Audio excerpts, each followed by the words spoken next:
तीहा बेटा पाए दाई के दुला।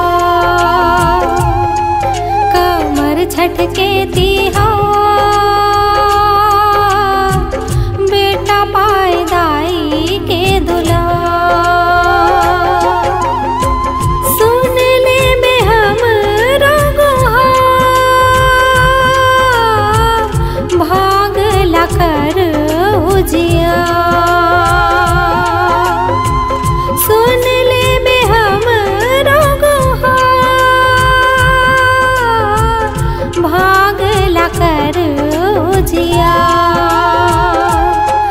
कमर छटके तीहा बेटा पाए दाई के दुला। कमर छटके तीहा बेटा पाए दाई के दुला।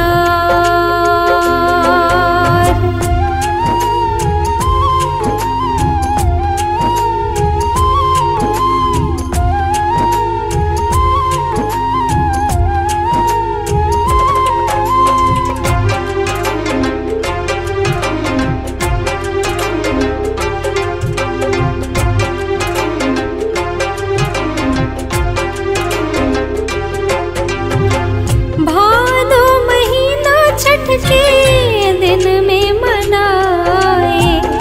उमर बड़े बेटा के दाई गुन गाए।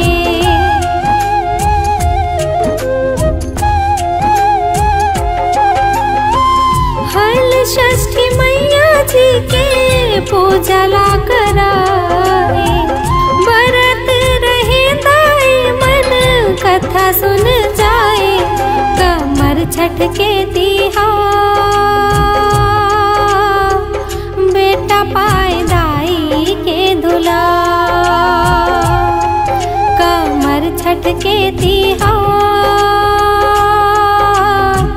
बेटा पाए दाई के दुला।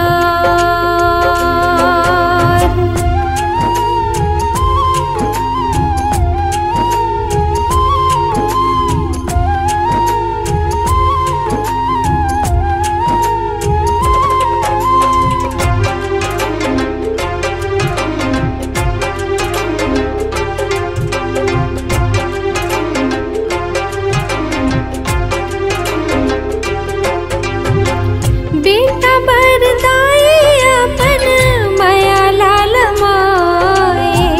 हल षष्ठी मैया जी के आशीष पाए।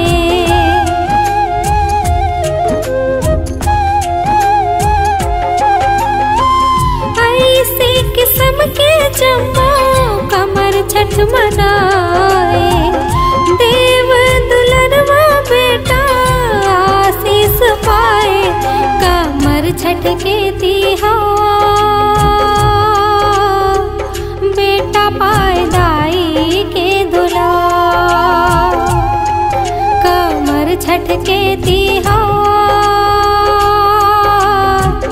बेटा पाए दाई के दुला।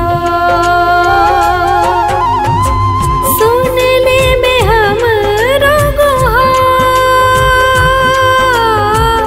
भाग लाकर उजिया। सुन ले में हम रोगोहा भाग लाकर उजिया। कमर छटके तीहा बेटा पाए दाई के दुला। कमर छटके तीहा बेटा पाए दाई के दुला।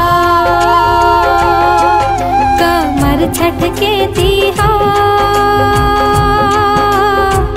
बेटा पाए दाई के दुला। कमर छटके तीहा